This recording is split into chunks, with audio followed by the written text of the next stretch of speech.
Ladies and gentlemen, boys and girls, welcome to episode 10 of Faith Practically. I am Darien Claxton. My guest today is Anthony Hackett. He is an award-winning film producer, actor, speaker, and he's the founder and president of Sunset Friday Entertainment. Thank you for being on the show. Appreciate it. Yeah. Yes, sir. Yes, sir, man. Trying to get this Facebook Live thing going on here. Yes. Let's pray first. Father God, I'm asking you to give us the Holy Spirit to guide us into all truth. In Christ's name, amen. We love you, Father. Amen. Yes, sir. Yes, sir. So we met, I think it was 5 years ago. Man, we connected. has it been that long? Yeah, it's been 5 years. We connected on social media. So you got YouTube channels going on. You got all kind of things. So you were doing these skits on Facebook. And we had a lot of mutual friends. And somehow I started seeing them, like some funny skits and some faith-based things. and you've really kind of taken off. So since then, you've had a couple of full-length movies, award-winning movies. God is good all the time, right? All the time. All the time. Yes, sir. So kind of walk us through, so what you're doing now.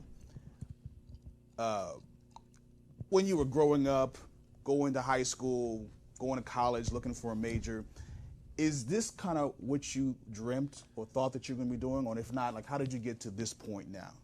First of all, thank you for allowing me to be here, Yeah. man. I appreciate you every time I get to hang out with you, which is rare Yeah. because this guy, he's all over the place. But with that being said, my journey, I guess you can say, where it started from, it started with ministry, because ministry is my calling, and entertainment is my gift. Okay. So when it started in college, in college, just going there for ministry. My major was religion, and with a metropolitan ministries emphasis. And God just called me to ministry, man. He called me to be able to share His word. But the only problem is, Darien, is that the ministry that I was doing didn't quite conform to the traditional church. It was I wasn't always welcome, to be honest with you. I mean, I was doing some, I started off doing stage plays. I remember we brought a stage play to a local church here in Maryland. I won't name the church, but it was a church in Maryland that I know what it is. You know this, okay. Yeah. So it was a church in Maryland. Long story short, we took the play there to this church, and I got kicked out the church. And I'm a young man in ministry. I'm about 22-ish years old or something like that. And this was my first experience dealing with the church. I'm excited about God, and my first experience with the church is getting kicked out because someone in that congregation didn't like a particular scene or musical selection that was actually in the play. So that was a defining moment for me, because that's the moment where I'm either like, all right, well, I'm out. You know what I'm saying? Like, I don't want to have anything to do with this. This is what I want. I want to use my gifts for this. Or I could say, you know what, God, this didn't turn out the way that, I wanted to and I hoped it to, but I know you have something different. So out of that defining moment, God just took me in a different direction and kept me going on His path. So ministry continued to just be my calling, and then eventually God led me to entertainment in its broader form, with not just stage play, but media, film, TV, and that's kind of the background of it, without getting too deep. Sure. Tell us about that particular struggle. So you're in a church environment, you're a young person. I remember how I was when I was 22 years old. Very fragile in terms of I'm looking for every excuse to not be in the church. And I don't know if you were there as well, but how did you channel your frustration into a realization that God really did want you in ministry, but in a different space? And because there's always this difficulty finding a balance between Christian entertainment or faith-based entertainment. You are not accepted often by the church because you're too over the top. And then the world is looking like you, like, oh, you guys are some knockoffs, some imitations, some cheesy stuff. So how did you be able to carve out this space for Sunset Friday to say, this is what my passion, what my ministry is based on your personal values? Not caring about what anybody has to say. Not caring about what people think, not caring about what people are going to say. Because some people are going to think what you do is corny and whack.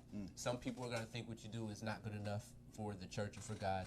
Some people are going to just hate it because they hate you or they hate what God represents. all of those things happen. So you just have to learn to not care, man. Not give a crap about what people think or say about you, but just really walk in the call that God has given you. And if you're able to just really block out and zone out everybody else, it frees you. It's like you're free because you're walking now in this path. It's like nobody. It's like you just feel like God's walking with you. You know what I'm saying? Like imagine walking down the street, God is behind you. Right. Are you scared of anything? Like he's literally right. Like you can see him. You know what I'm saying? Like God's right there. You see him, and nothing's gonna phase you. So I had to be able to get to a place, and it wasn't hard for me.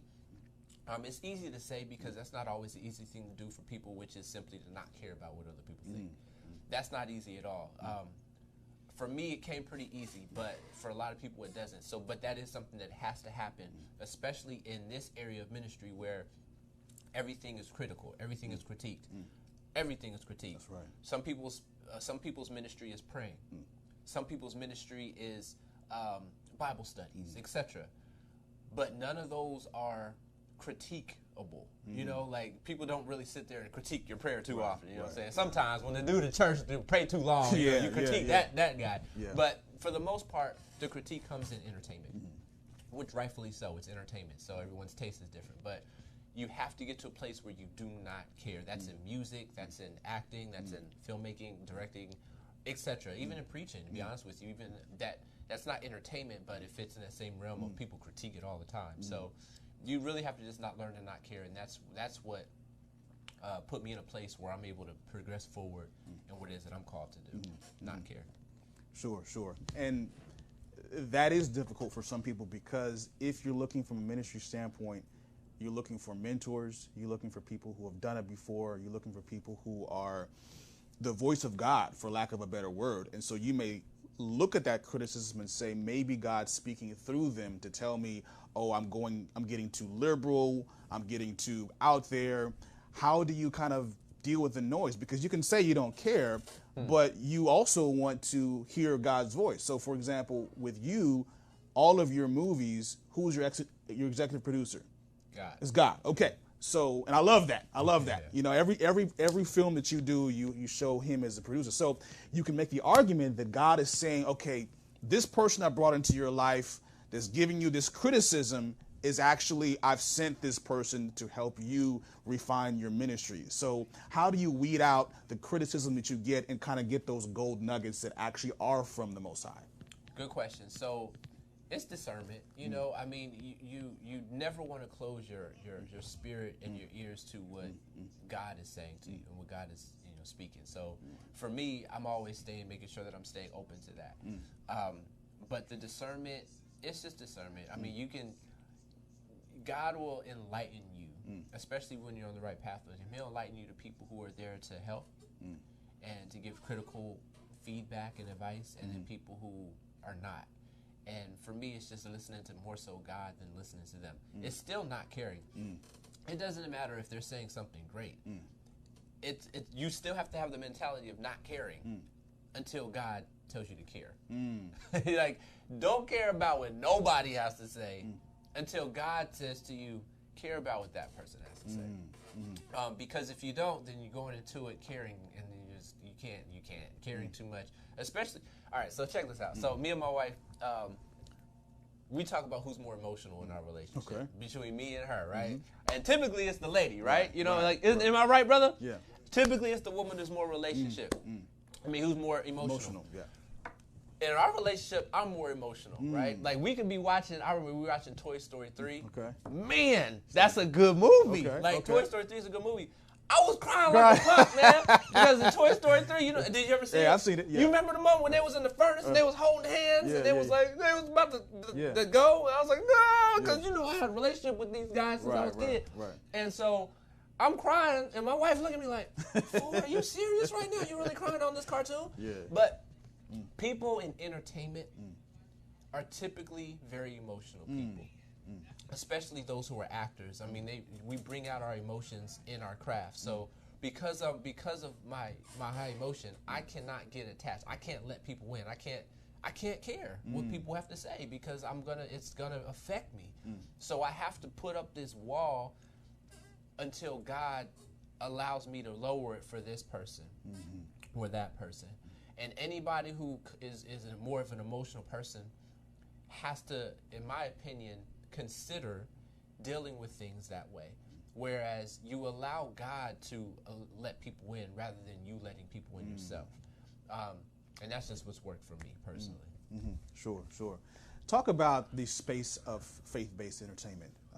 For someone who is not familiar with it, they can paint it with a broad brush.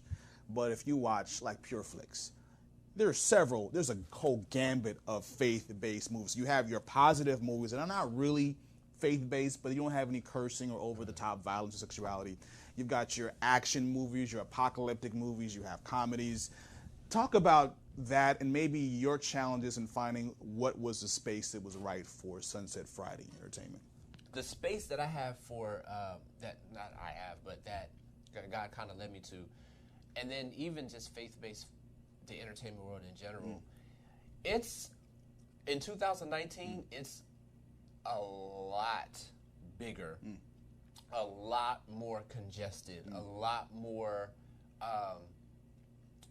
exposed in a positive way.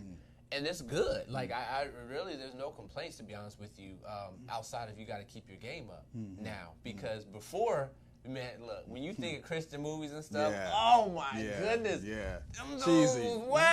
Like back in the day, you know, you watch some stuff and it's like, man, this is, the writing was not up to par. It was very just too predictable. The quality of filmmaking, the acting the quality. acting, oh my goodness! Like, but and in fairness to the genre, it was largely that way because of the lack of funding, because of the lack of support that you had in that craft. So, I mean, you're competing with movies that you see on TV. That's what your eyes used to see. And so when you go from seeing the Avengers and then you go see this, it's like, what is this? You know what I'm saying?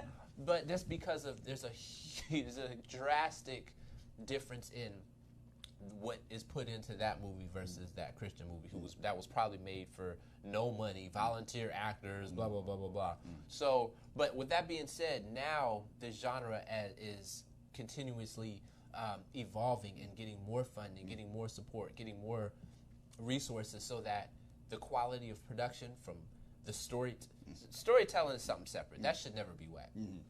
Even if it's a free movie, if your story sucks, that's a problem. And that's in any genre, Christian or not. Like, you got to have a great story, because you could have, I guarantee you, if you had an amazing story but didn't have great production quality, acting wasn't amazing, you can still follow the story just because you're attached to that story. And it's like, wow, that's actually pretty interesting. I mean, acting's kind of whack, but I can't stop watching it. But if the story sucks, it doesn't really even matter how good the actors are. I'm sure you've been to a movie, you see the movie, and it's like, it's Denzel Washington or something. There's a Denzel Washington movie I hate. The production is great. Denzel killed it, but the story is horrible. So that's kind of the way it transitions, same with Christian filmmaking. And so for us, by the grace of God, it has improved and expanded. And now I'm in a world right now where we have to stay on top of our game. You know what I'm saying?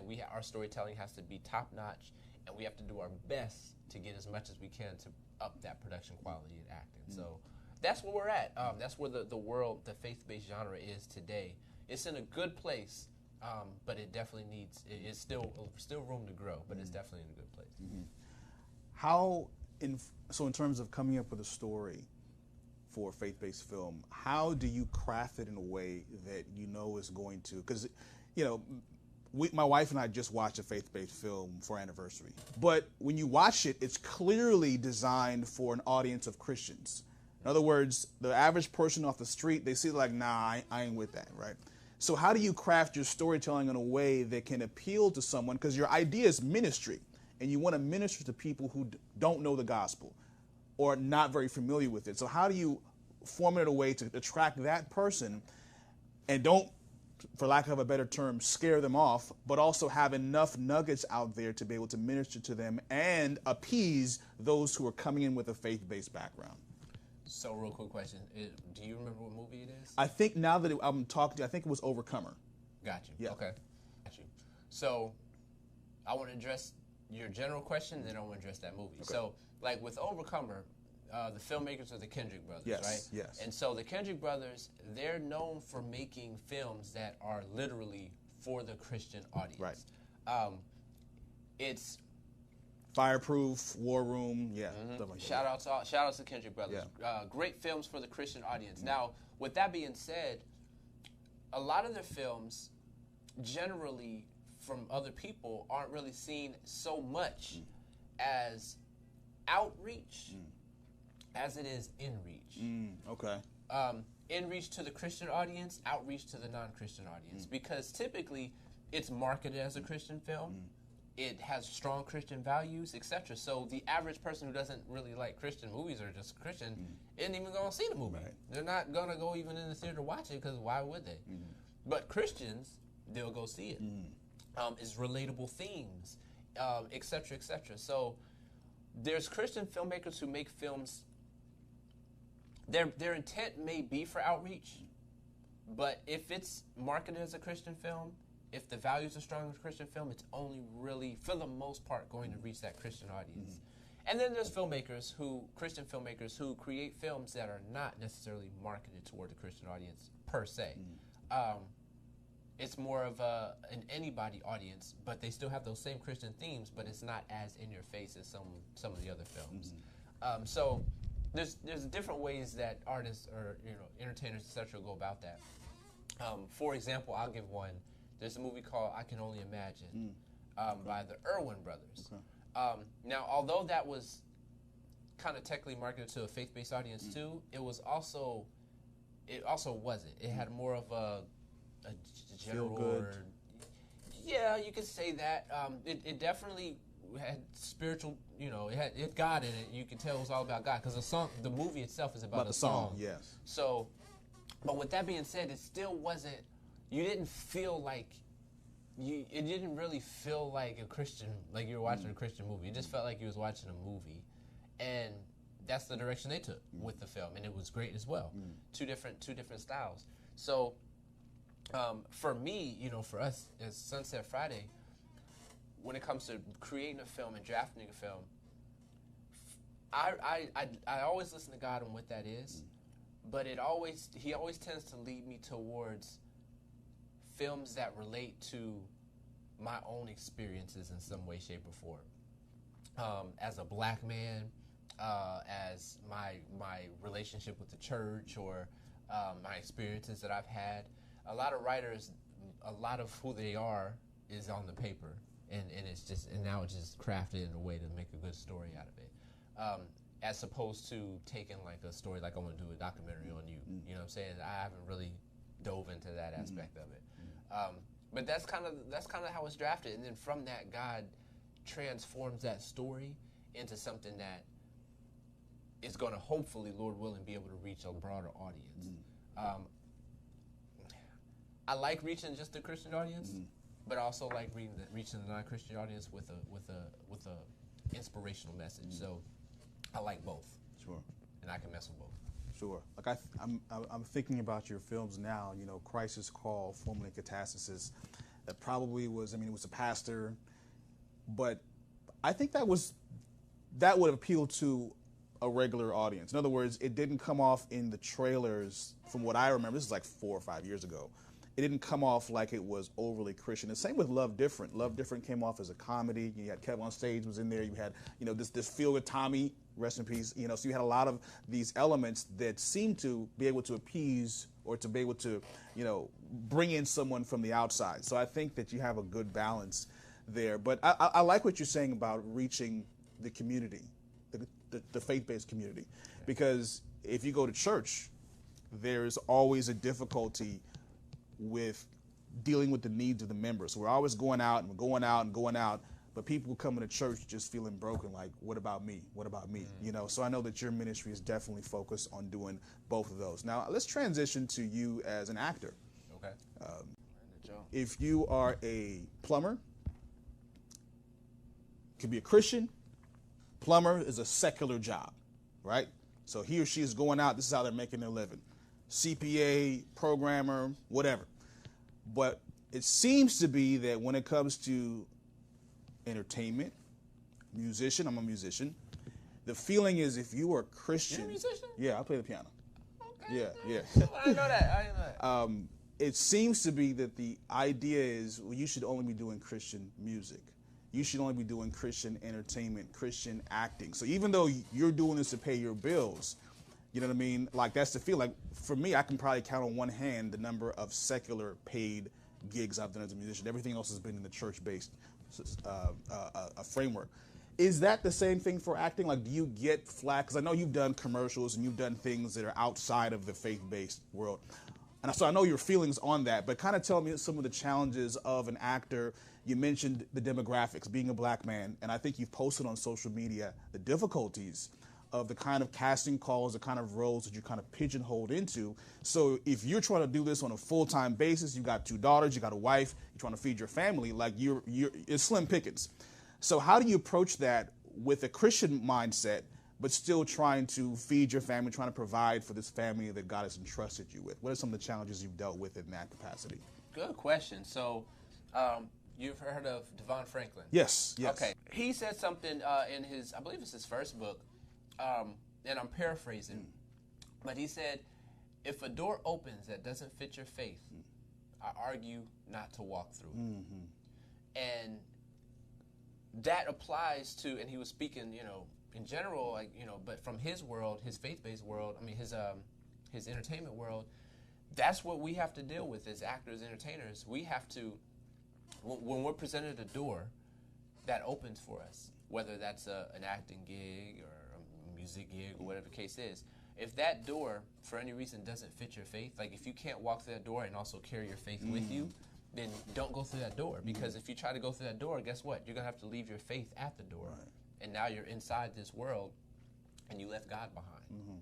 So instead, only take projects that fit your faith.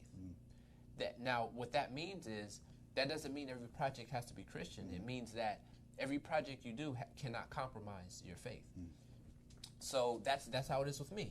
Any actor, of course, I'll work a secular commercial or movie or TV show, whatever the case is, as long as that opportunity does not in any way compromise my faith in what I have to do, and even the message that's being presented. You want to make sure that it kind of lines up. So, yeah, that's kind of the simple answer. He defined that perfectly. Is just make sure that my faith is able to come with me on every project. Yeah, no, good answer. I think that's always going to be a challenge for us, the person who's a professional, and, discernment, which you mentioned earlier in the show. There has to be a constant connection with the Most High. So where I'm not going into the office or going to work in whatever capacity and not having a connection, because there are always going to be opportunities for me to compromise my faith wherever I'm at. And so I have to be able to say, nah, this is not where he wants me to go. Yeah, and I'll add to that. The good news, though, is that in today's world, there's so many more opportunities that you're not finding yourself feeling like you're out. Like, there's so many more filmmakers. There's so many more people making commercials or TV shows or movies or projects. Like, it's just so much more media content being created now, where not only you have opportunities to be part of what other people are doing, but you can create your own. That's right. Like, you can create your own path in this market today in media. It's not to say that the financial aspect of it is always amazing. If you're getting into this world, if you're getting into this entertainment world of acting, filmmaking, whatever, music, whatever, you cannot, and from a faith-based perspective, you cannot get into it thinking that you're gonna get paid. It literally has to be passion, because it's gonna be it potentially will be a long grind before you get to a place where you can sustainably take care of yourself while just doing that. People's walks are different. Some people jump right in and boom, they're good to go. And then some people it takes years, decades. So you got to be in it for the long haul if this is what you're called to do. For me, this is what I'm supposed to do. Period. There's nothing else. So I'm either there's 2 ways out for me. 2 ways out. 1, I die, or 2, God changes my heart. Neither have happened yet. So I'm still in it for the long haul. Sure. Praise God for that. When we started this podcast, I reached out to you, got some feedback, some great feedback from you, and I also got asked for ideas, for show ideas, and you talked about overcoming fear. That was something that God put on your heart, and I kind of want to talk about that in your space now. So obviously, your husband, your father, your professional. How does that topic resonate with you, and what are some of the things that you've dealt with in overcoming fear in your career, in your personal life? So I've overcome fear many times, and there are many things that I'm still fearful of. So it's a continuous walk. It's never ending. Like, you're always battling fear of something, for the most part. So within this walk of what I'm doing, entertainment-wise and career-wise, after I finish every project I finish, I'm fearful again. Because I don't know when the next one's coming. I don't know what it is, when it's coming, if it'll be enough to pay for this or that. You just never know, because it's, in my career, it's not like you're 9 to 5. You know, it's you do a project, you finish it, and you do your best to manage that money you made off of it. And then once that project's over, it's like, crap, now what? What's next? Yeah. Hey, now what? Yeah, what's next? So there's always that element of fear there. That's not too bad for me, because I really trust God in that aspect of my life, where I know God is just going to lead me to the next project, lead me to the next thing. So I feel good about that. But with that being said, there are still things that I still fear, you know, that actually hinder me. So one thing I talked to you about a little while ago, I have a fear. Look, all right, I'm coming clean to the world. Oh, my God, I'm coming clean to the world. I got a fear of flying. I can't, look, you guys, it's hindered me so much, Darien, because there's so many opportunities I've had to pass on just because I'm not willing to get on a plane and fly there. It literally just happened like a week ago or something. We had a film, one of the films I worked on with a man by the name of Paul Anderson. It's a film that got accepted to a film festival in Texas. We got nominated. Okay. And so, you know, he called me up. The Chaplin was at the film festival. He called me up. He was like, hey, get on the plane and we'll come over here tonight. I'll pay for it. Like, he's going to take care of everything. I'll pay for it. Come over here tonight because I want you to be here to represent the film and everything. I was like, yeah, about that. So, you know, so it hindered me. I wasn't able to go to that film festival, and it would have been a great opportunity to be able to network and meet with people and mingle with people. And I missed out on that, and it happens a lot. So that's something that I'm still dealing with. And my wife, she be getting mad at me, yo. Like, she be getting upset, like, yo, like, get on the dang plane. Like, I'm trying to go some places. Right. And you know what? And she comes at me. She gets more mad at the fact that it's hindering my call with God than it is hindering my relationship with her. Like, she gets more upset when stuff happens where I have to say no to a ministry opportunity than going with her somewhere.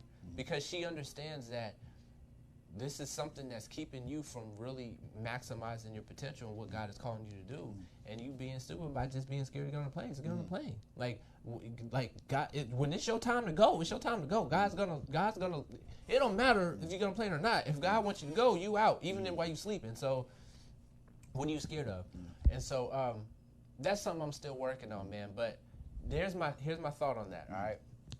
My thought on that is this. I try to reverse it up so to make me feel a little better. I feel like this is a fear that God has allowed me to struggle with to keep me closer to Him. And I think with some fears that we just cannot quite get over, what we do as people of faith is we keep going to God for that fear. We'll keep praying about it. We'll keep talking to Him about it. We'll keep remembering God when we get fearful of whatever that is. And so God may allow that to still be a problem just so that you can keep coming to Him. Because it may be the only thing that you keep coming to Him about. Sure.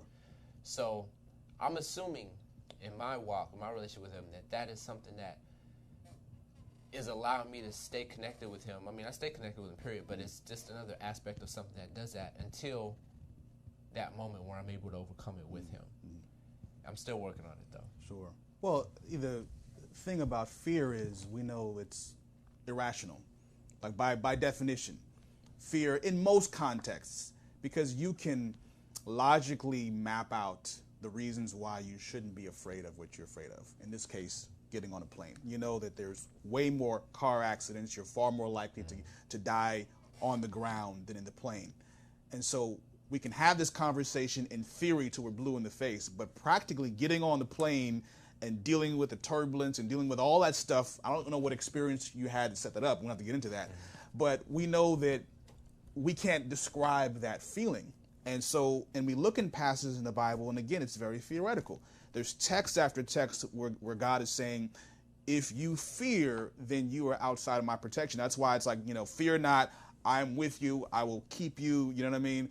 Perfect love casts out fear. So there are all these texts in the Bible, but practically we're trying to see how we conquer that. And I wanted to look at this case study, and it's interesting, whenever I have topics on the show, I usually pray and I'm able to get a case study pretty quickly, a Bible story that fits that. In this case, I was struggling, and I asked my wife.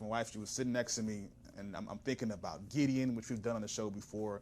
And I said, babe, who's somebody who overcame fear? And she says, Moses. And I was like, yeah, Moses, that's probably one of the best examples. When we look at his story in Exodus chapter 3, we know the children of Israel were in captivity in Egypt for several hundred years. And they cry out to him, and God calls Moses to be this deliverer, to go to Pharaoh, lay down the iron fist, say, let my people go. And there are 4 instances where Moses kind of claps back with excuses. And the first time, he's like, who am I that I should go to Pharaoh? And that's natural. I think that's in our human frailty.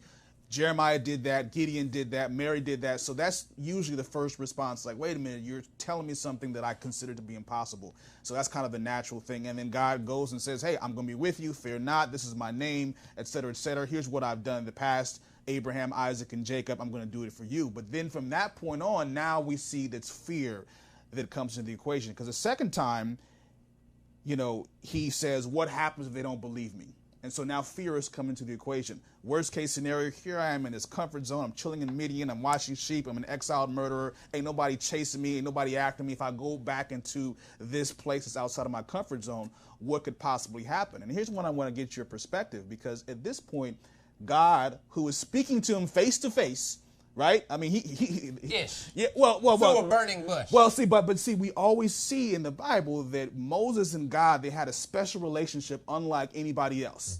So yeah, it starts with a burning bush, but he's actually getting direct communication from God, and now God's giving you signs. Throw your rod down, turns into a snake.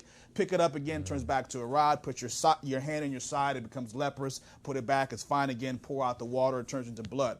So he's seeing all of these signs, and he's hearing God's voice, and he's seeing him legitimately, like this is not something he ate last night, it's giving him a hallucination. And then he responds again with fear, saying, I don't got it like that, I'm not a good speaker. And it seems that sometimes we want these extravagant signs from God, and we say that if God came down from heaven and told me, you got to get on that plane, then you would do it. If God did something like opening up the Red Sea, like all these things we see in the Bible, bush, sure. right. Yeah. If I saw that, then I would get over my fear. But clearly we see that was not the case. So why do you think this was not enough for Moses to get past his fear of being slow of speech, and all this evidence meant nothing in the grand scheme? Well, I was looking at that same thing. So put even more perspective on it, right? Moses didn't want to go back. Mm-hmm. Imagine you came from a neighborhood, right? So it's a gang neighborhood. Mm-hmm. Gang-infested neighborhood, and some people in the neighborhood tried to kill you. They shot at you. Like, boom, they were shooting at you.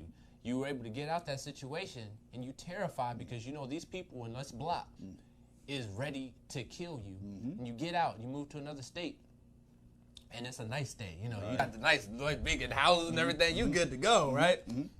And then X amount of years later, God says, I want you to go back to that neighborhood. I want you to go back there, and I want you to tell that gang leader, the one that ordered the hit on you, I want you to tell that gang leader to whatever. This is my block. I want my people out of this block. No. Like, what are you kidding me? Like, I just left there X amount of years ago. They shot at me. They tried to kill me. You want me to go back in the hood with these gang members and go to the leader of the gang and say anything? That's terrifying.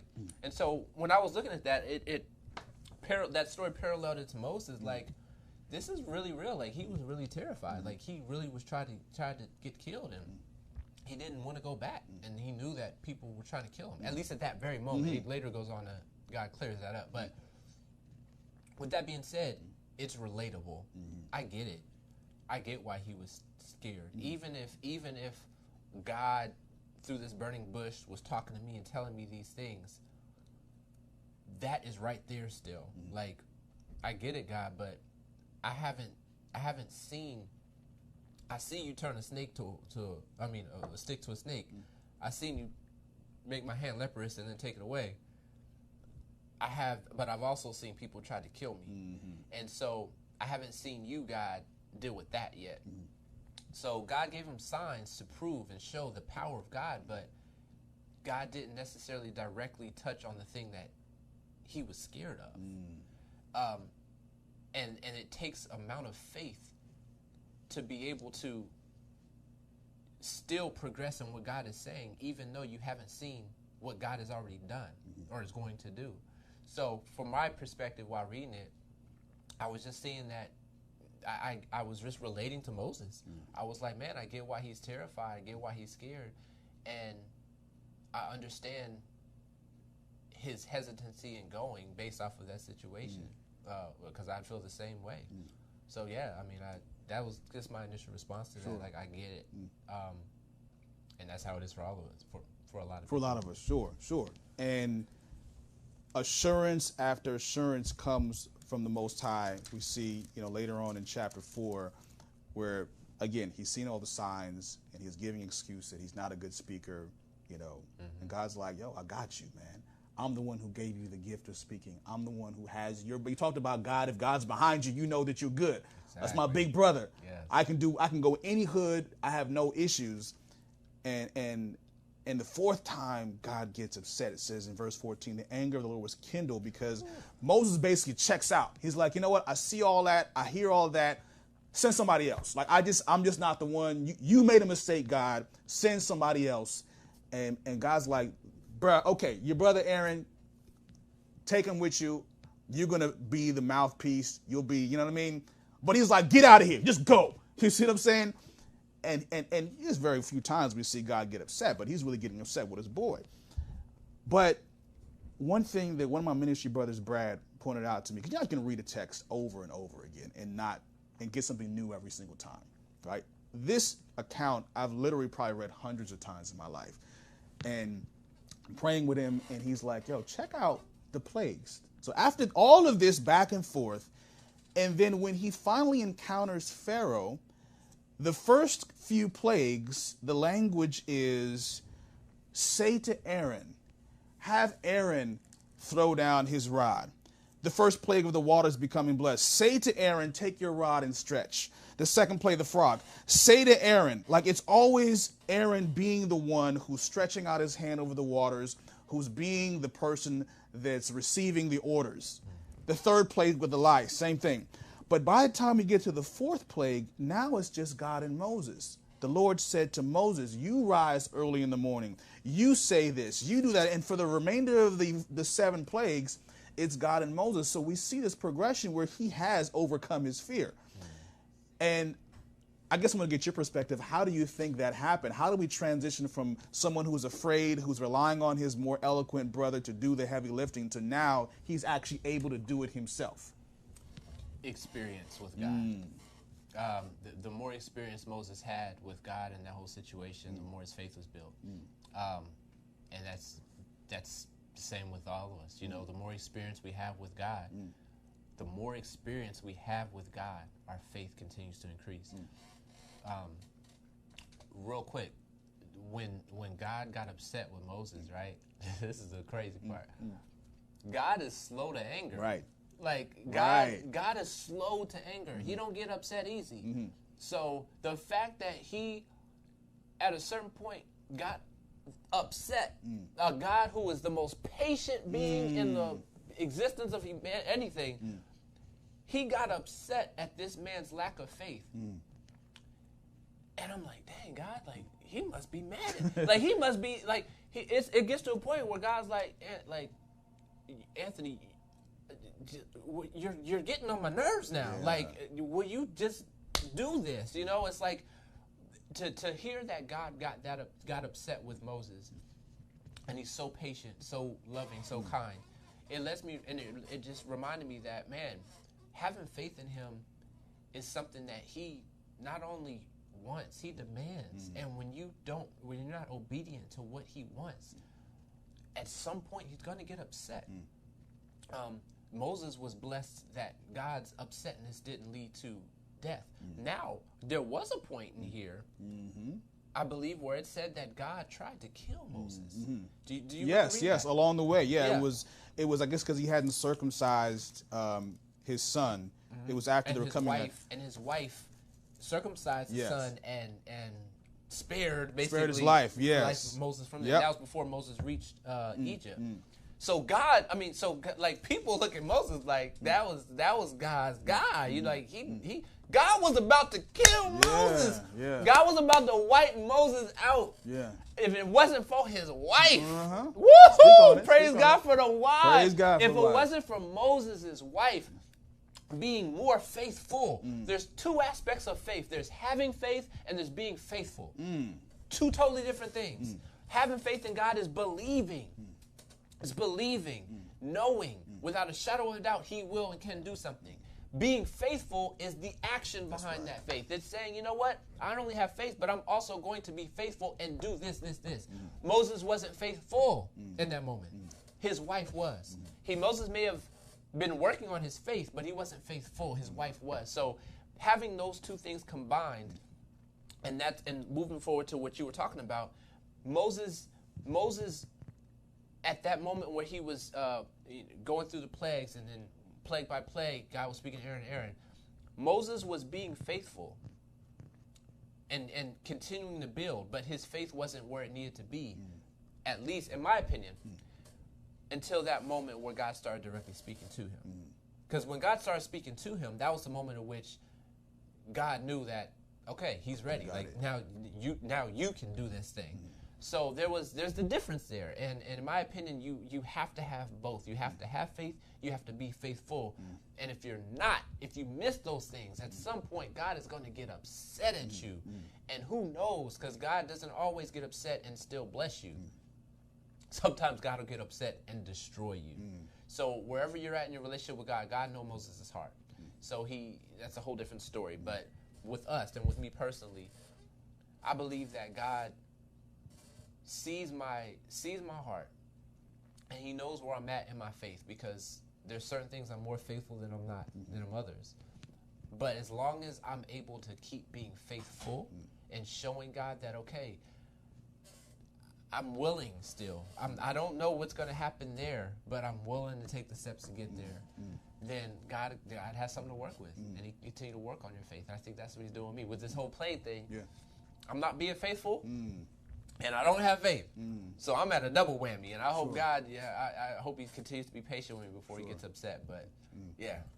And the good thing is understanding why he got upset. It's like, I've given you all you need. Because the Bible says later on, I think in Hebrews, that he understands our weakness, particularly after he came in human flesh. So he knows what it's like to be afraid. He knows what it's like to be, in a place where people are trying to take you out, and yet he didn't sin. And so it's like, I can empathize with your weakness. I know that you're but dust.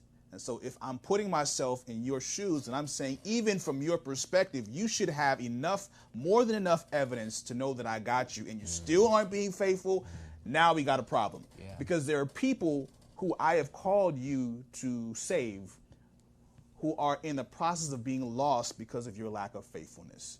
Wow. You see what I'm saying? So there are people who I have called you to deliver out of bondage.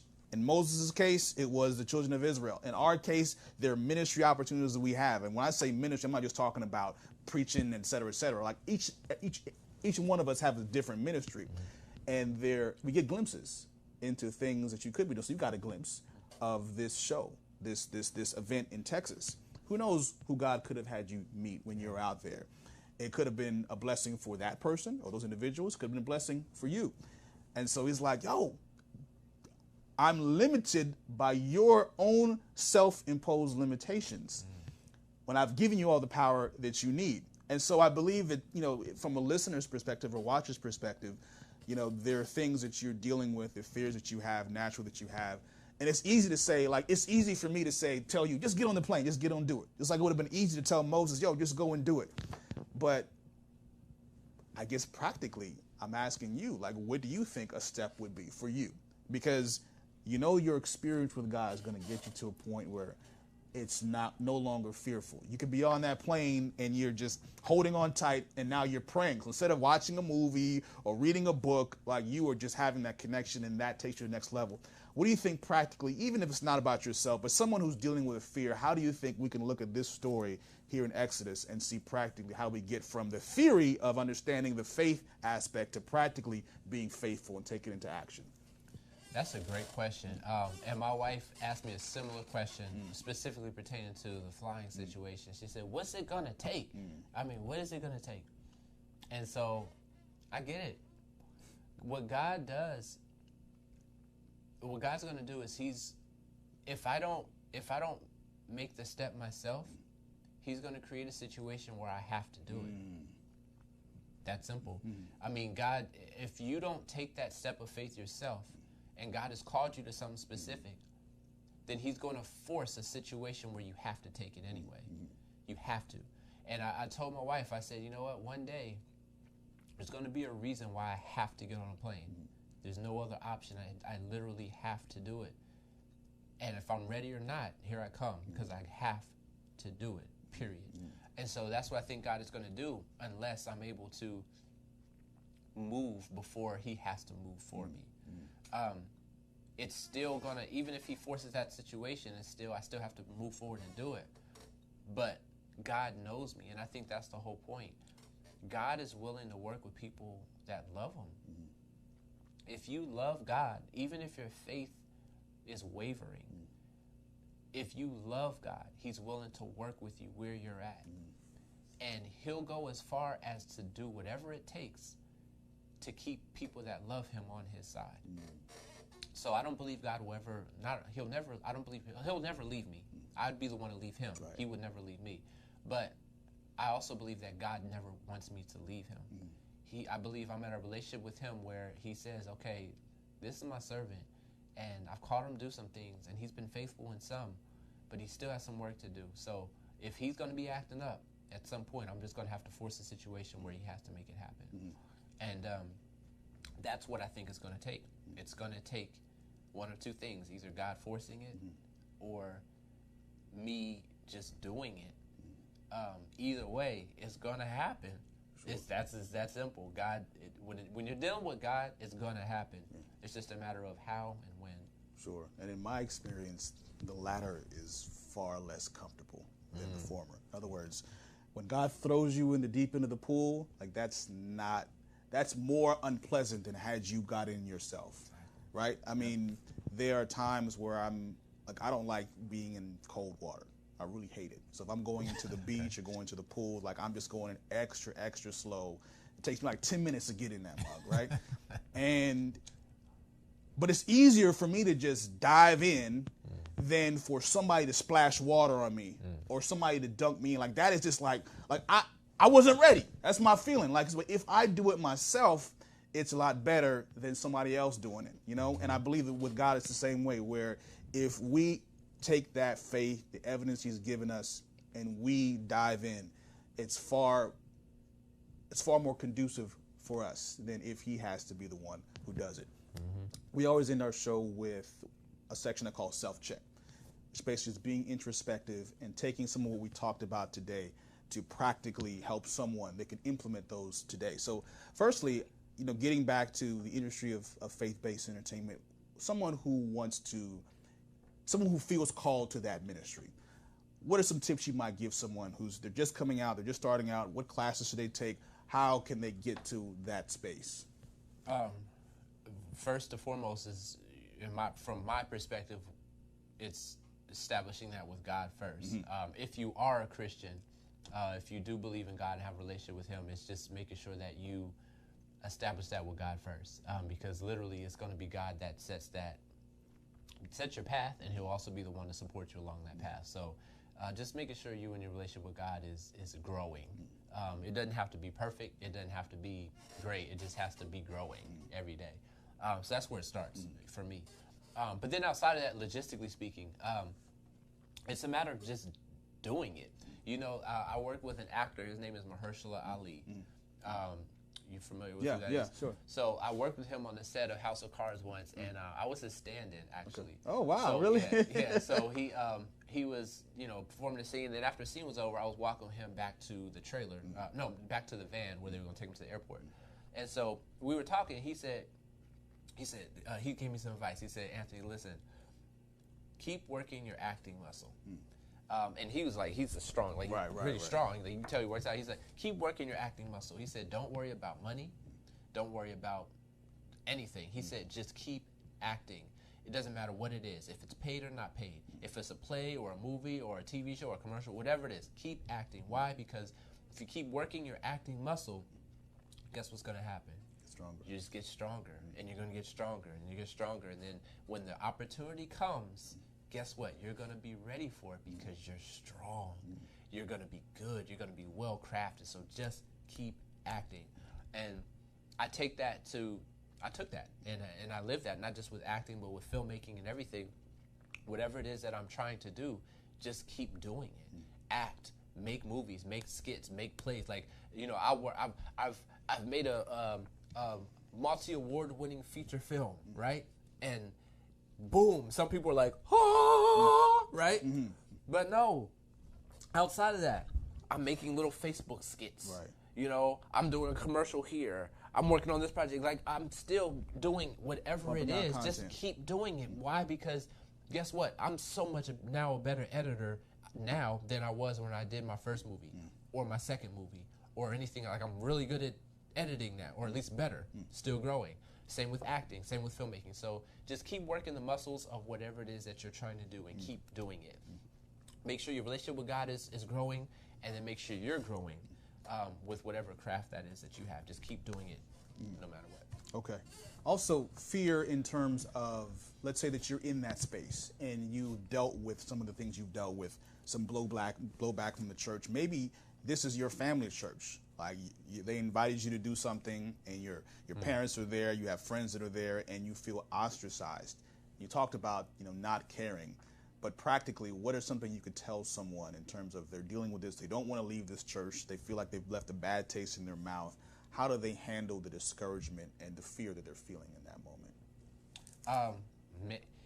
You literally have to get it. I know I already said it, but I have to say it. Your only option is get to a place where you don't care. You can't care. You can't care about leaving the church. If you don't want to leave, but leaving is the best thing for you and yourself and your career, then leave. Leave that church, not leave God, but leave that particular congregation. If it's a person or individual, as long as you're not married to that person, you're not leaving them. But really, that's what you don't want to do. But outside of that, anyone or anything is expendable when it comes to God. So say that again. Anyone and anything is expendable when it comes to God. Right. When it comes to God, because, and it's just like the rich young ruler. Jesus told him, get rid of all of your stuff and come follow me. Yes. And he was sad because he had a lot of possessions. And so a lot of times we get attached to possessions, or we get attached to people, we get attached to situations or churches. We get attached to these things to the point where it keeps us from being able to move forward with what God called us to do. You can't do that. Your first commitment is to God. Your next commitment is to your spouse. Outside of that, it's open game. Right. So make sure that if there's anything not in line, that doesn't mean you have to get rid of, there's some, you don't have to necessarily have to get rid of everything or certain things. It just means that you need to make sure you prioritize God as the only one and everything else second. So yeah, you have to get to a point where you just don't care. Don't care about what people, don't care about that church, don't care about anybody. Just make sure that it's God first, And then after that, let God reorganize for you your life and the people that need to be around you and the church that you need to be with or the job that you need to be in or whatever the case is. Let God reorganize that for you. Yeah. That would be my personal. I like what Christ said. He said, any person who's not willing to leave mother or father or wife or son or daughter for my sake is not worthy of the kingdom. Now, he didn't say that you had to.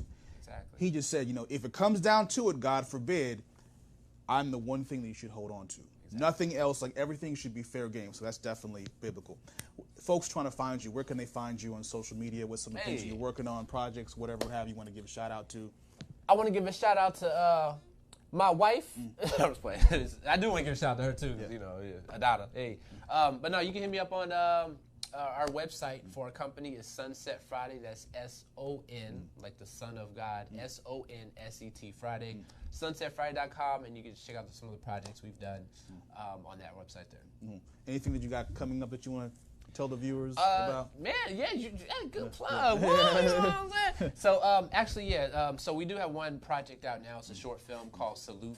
It's a film that I did with an amazing man, Chaplain Paul Anderson, from the NAD office within the SDA church. And it's basically just a film about showing that there is a place and a space for Christians in the military. A lot of times Christians think that you can't join the military or shouldn't for various reasons, but this film follows the story of a college student who's struggling with that, and you kind of see where he goes from that. So that film is now touring film festivals, and we are actually at the Churches Making Movies Film Festival this weekend, and I'll be out there in New Jersey as well to check that out. And then lastly, we have a couple projects on the horizon, one of which is a feature film that is currently in the hands of an investor to potentially progress forward with investing in the film. So you can pray about that for us, because that's a big project that has a great message. I'll tell you more about it next time you invite me on. Sure. Yeah, all right. That's all right. Okay, definitely. Can you close out with prayer? Absolutely. Father, Lord, woo, thank you for this conversation. You're awesome. Yes. Like, God, you're the man. Like, you're more than the man. You're the God. Yes. We thank you, God, so much for giving us life and breath. Lord, we talked about faith today. It's something that we all suck at. We're not worthy of you. I mean, we're just not worthy of anything that you have for us. But Father, by your grace and mercy, you still give us life. You still give us a car. You still give us food. You still give us relationships. You give us things that we don't deserve. And it's just simply because, Father, you know what's best for us. And you love us. So I ask, Lord, that you help us in our continued growth in our faith. As we walk, may we be faithful. As we move throughout this world, may we continue to grow in our faith, Father, so that we can impress you. Lord, you taught me this week, actually, that the only way really to impress you is through obedience. So, Father, may we be obedient. You don't care how great we can sing or how well I can act or how big of a production we can do, or you don't care about none of that. What you care about is, are we being obedient to you? And so, Father, if you tell me to get on a plane, may I be obedient. May I impress you, Father, with my faith and my obedience. And Father, whatever you tell others who are listening, Father, to do, may they be obedient so that we can impress you. We love you. Continue to be with Darien and this entire ministry here, not only here, but just with his family and everything else that you called him to. And be with each person listening.